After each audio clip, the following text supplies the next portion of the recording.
할렐루야. 귀한 은혜로운 찬양 감사합니다.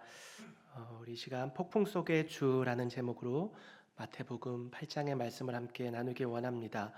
마태복음 5장에서 7장은 우리가 잘 아는 산상수훈 예수님의 메시지가 기록되어 있습니다.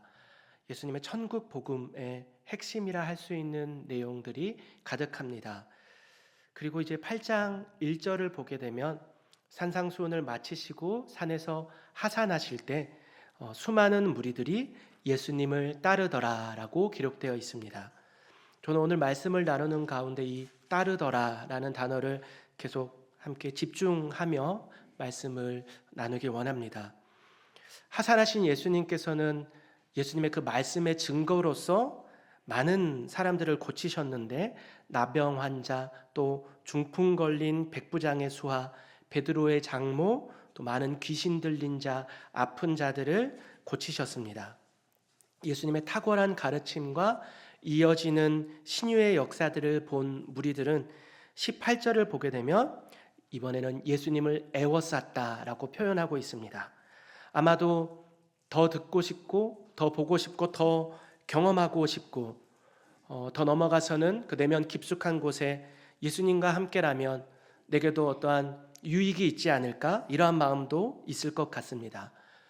탁월한 리더를 만나게 되면 함께하고 싶고 배우고 싶고 그러다 보면 내게 어떠한 유익을 기대하기도 하는 것입니다. 그러나 예수님의 반응은 배를 타고 마을 건너편으로 자리를 피하기 원하십니다. 무리 중에 한 서기관이 예수님 앞에 나와서 19절을 보면 선생님이 어디로 가시든지 제가 따르리이다 라고 이야기합니다. 아마도 이 서기관 역시 같은 마음을 품었던 것 같습니다. 자신도 가르치는 직업의 서기관인데 예수님의 가르침이 놀라웠고 이분을 전적으로 따를 만하다라고 여겼으며 그 이면에 내가 따를 때 내가 더 유능한 서기관으로 세워질 수도 있겠다, 이런 명예와 또 권세도 생각했을 것입니다. 서기관의 고백에 예수님의 답은 이렇습니다. 20절입니다. 예수께서 이르시되 여우도 굴이 있고 공중의 새도 거처가 있으되 인자는 머리 둘 곳이 없다 하시더라. 아멘. 어떠한 의미입니까? 그럼에도 너희가 나를 따르겠느냐? 나를 따르는 일이 너희가 생각하는 것처럼 영광되고 편안한 삶을 보장하거나 부귀와 권세와 명예의 길 같지만 그렇지 않다. 좁은 길이다. 협착한 길이다. 때로는 희생과 헌신이 필요하고 고난의 길이 될 수도 있다라는 것입니다. 자기 십자가를 지고 나를 따르지 않으면 감당할 수 없는 길이다. 그럼에도 따르겠느냐라는 것입니다. 이어지는 21절, 22절을 보게 되면 제자 중 하나가 예수님께 요청을 하는데 제가 주님을 따르고 싶은데 먼저 가서 아버지를 장사하게 허락해 주세요라고 요청합니다. 예수님께서는 죽은 자들이 장사하게 하고 너는 나를 따르라 말씀하십니다. 예수님께서 인정이 없으시거나 부모님에 대한 효심을 무시하는 것이 아닙니다. 하나님의 말씀에 부모를 공경하고 사랑하는 마음을 가르치고 있습니다. 그러나 세상의 일과 하나님의 일, 예수님을 따르는 이 신앙적 일 가운데 갈등하고 있는 제자에게 시급한 것, 가장 우선되어져야만 하는 것, 어떤 일보다 최우선은 바로 예수님을 따르는 것이다 라고 가르쳐 주시는 것입니다. 여러분, 우리가 예수님을 따르는 이유는 무엇입니까? 세상의 유익과 또 이 땅에서의 형통, 그것을 보장받기 위함입니까? 우리 오늘 이 질문을 답을 뒤로 하고 오늘 본문을 들어가겠습니다. 오늘 23절입니다. 배에 오르심에 제자들이 따랐더니, 앞서 장례를 지키고자 했던, 아버지의 장례를 지키고자 했던 제자가 예수님을 따라서 배에 올랐는지 아니면 아버지께로 갔는지는 기록되어 있지 않습니다. 그러나 어찌되었든 예수님께서 배에 오르심에 따랐던 제자들이 등장합니다. 아마도 오늘 마태 이 저자는 의도적으로 이 문맥을 집어넣은 것만 같습니다. 예수님과 함께 배에 올랐던 제자들, 아무리 바쁘고 또 시급하고 중요한 일들, 만사를 제쳐두고 예수님을 따른 사람들을 표현하고 있습니다. 자신들의 업이었던 그물을 버려두고 예수님을 따랐고 예수님께 전부를 건 이들입니다. 이 세상 부귀, 영화, 권세 그것을 바라보고 따른 것이 아니라 안정과 명예와 그것들을 뒤로하고 예수님을 섬기기 위해서 좁고 협착하고 때론 고생길이라도 예수님이 가셨기에 뒤따르는 제자들, 그것을 결단한 이들입니다. 그런데 예수님을 믿고 신뢰하며 따랐던 이 제자들이 만나게 되는 상황이 그리 녹록지가 않습니다. 24절입니다. 바다에 큰 놀이 일어나 물결이 배에 덮이게 되었으니. 만사를 제쳐두고 예수님을 따랐는데 예수님 한 분 바라보고 함께 배에 올랐는데 큰 파도가 앞을 가리고 있습니다. 배가 물결에 덮일 정도의 파도였다라고 이야기합니다. 아마도 제자들은 자신들의 모든 지혜와 힘을 동원해서 이 파도를 벗어나려 애썼을 것입니다. 제자들 가운데는 상당수가 어부, 바다에서 살았던 어부 출신들입니다. 그러나 그들도 속수무책이었습니다. 오늘 우리에게 배가 물결에 덮일 정도의 파도, 이것이 의미하는 것은 무엇입니까? 우리의 인생의 고난, 예수님을 믿고 의지하는 따르는 우리에게도 거센 인생의 풍랑이 찾아올 때가 있습니다.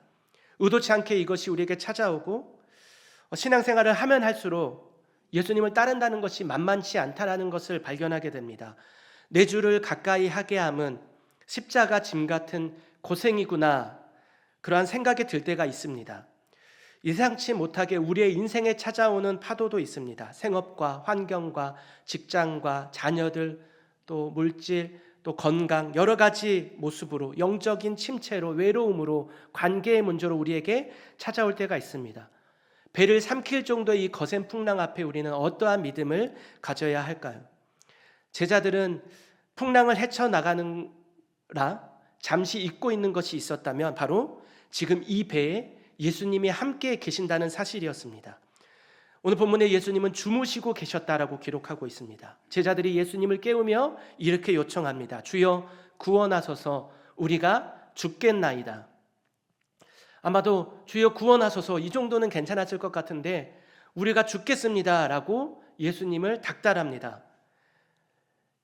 풀어보면 이렇습니다. 지금 우리가 죽게 생겼는데 예수님 잠이 오십니까? 우리 도와주지 않으십니까? 우리에게 무관심하십니까? 다급한 외침입니다. 풍랑 앞에서 주무시고 계시는 예수님, 이것을 볼 때 제자들은 어떻게 보면 무관심하시고 한심해 보이기도 하였을 것입니다. 우리를 돌보지 않으십니까? 26절 예수님의 답이십니다. 예수께서 이르시되 어찌하여 무서워하느냐, 믿음이 적은 자들아 하시고 곧 일어나사 바람과 바다를 꾸짖으신데 아주 잔잔하게 되거늘. 아멘. 예수님은 온유하신 분이십니다. 평소에 예수님과 달리 제자들을 강하게 책망하십니다. 어찌하여 무서워하느냐, 믿음이 적은 자들아. 예수님께서 곤히 주무시는데 단잠을 깨워서 그러셨을까요? 예수님은 이 시간 제자들의 작은 믿음을 책망하고 있습니다. 공교롭게도 같은 장 서두를 보게 되면 예수님께서 제자들과는 반대로 큰 믿음이라 칭찬한 인물이 등장합니다. 이방인 백부장이었습니다. 중풍에 걸린 수아를 위해서 예수님 앞에 나와서 도움을 청했고 예수님께서 가서 고쳐주겠다 말씀하실 때 백부장은 이렇게 믿음을 고백합니다. 백부장이 대답하여 이르되 주여 내 집에 들어오심을 나는 감당하지 못하겠사오니 다만 말씀으로만 하옵소서.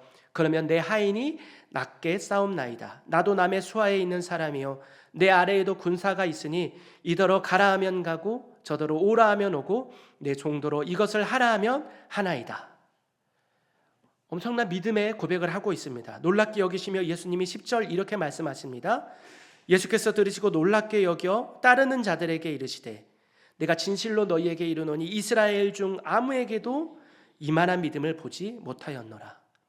또 등장합니다. 따르는 자들에게, 나를 따른다는 제자들에게 말씀하십니다. 내가 진실로 너희에게 이르노니 제자 중에서도, 이스라엘 사람들 중에서도 이만한 믿음을 내가 보지 못하였다. 이방인 백부장의 믿음을 칭찬하시며 반면에 제자들 너희는 이만한 믿음이 없구나. 그럼에도 이 제자들은 예수님을 따라 배에 올랐으나 변함없이 연약한 모습을 보이고 맙니다.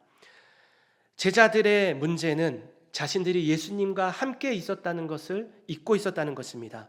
자신과 함께하는 예수님이 어떠한 분이신지를 잊고 있었다는 사실입니다.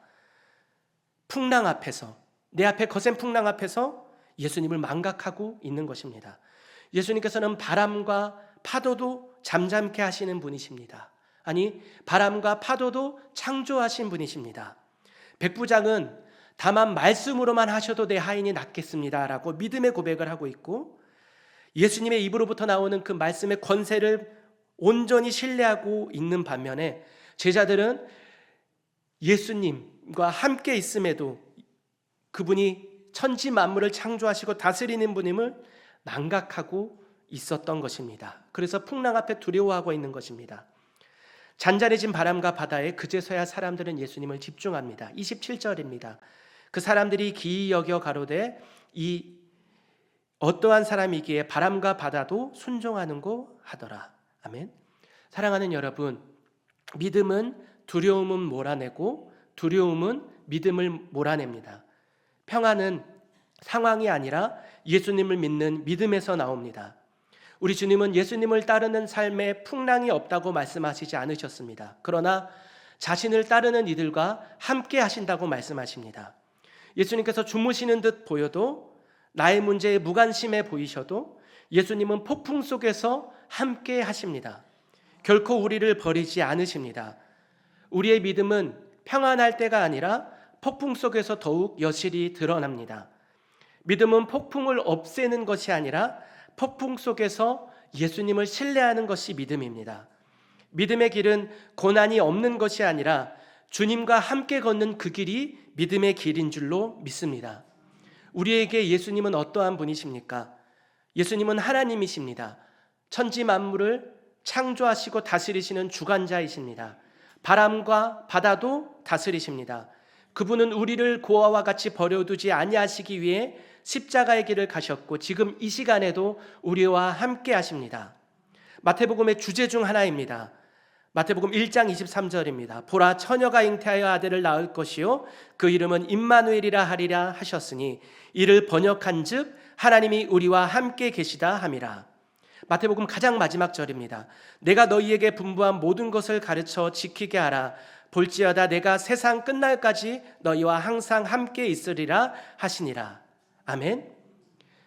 예수님을 따르는 우리의 삶에 쉽지 않은 좁고 협착한 그 길에 부귀영화와 명예와 어떠한 이런 것들이 보장되지 않습니다. 한 서기관에게 말씀하신 것처럼 머리 둘 데 없는 삶이다. 그러나 그 결단 끝에 예수님을 우선하고 예수님을 따르겠다라고 결단한 그 사람들의 인생 가운데 우리 주님은 함께 하십니다. 결코 홀로 버려두지 않으십니다.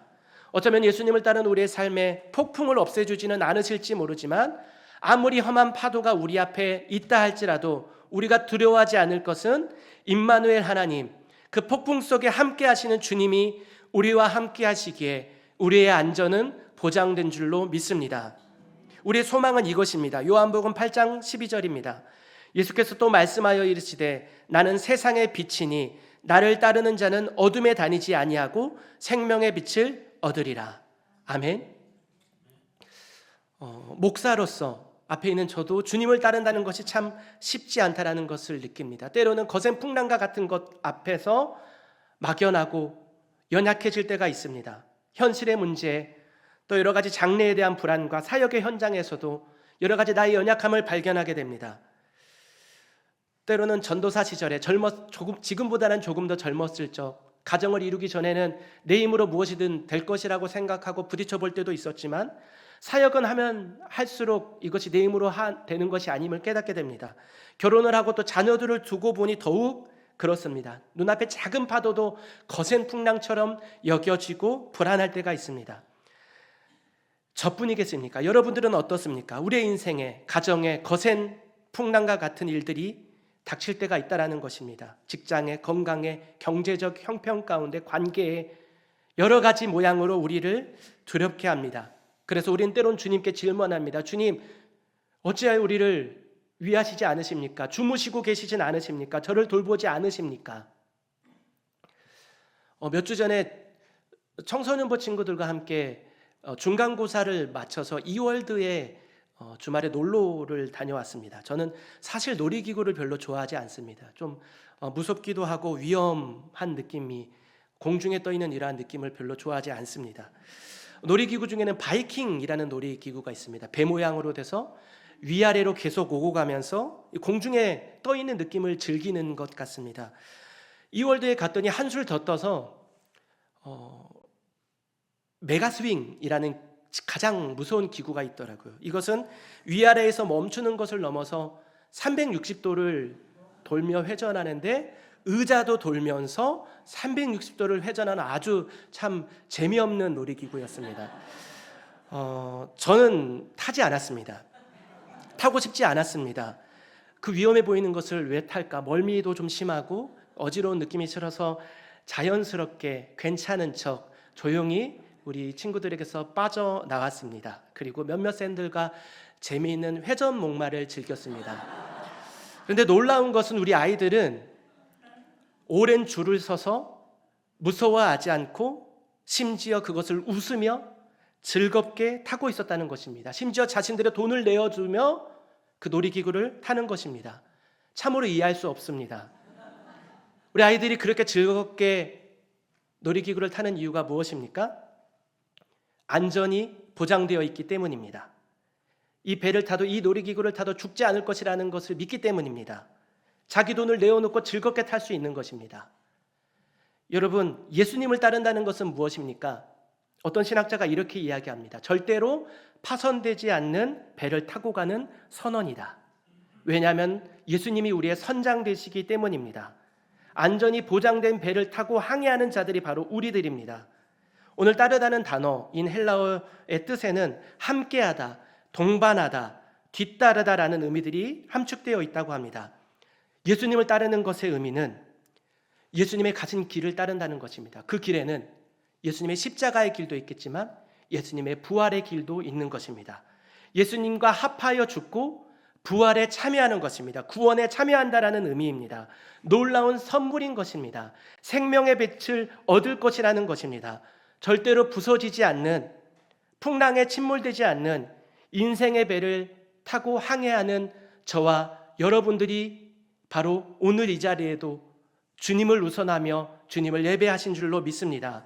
예수님 한 분을 바라며 모든 두려움을 이기고 임마누엘 하나님을 신뢰하며 나아가는 믿음으로 항해하는 저와 여러분들이 되시기를 축원합니다.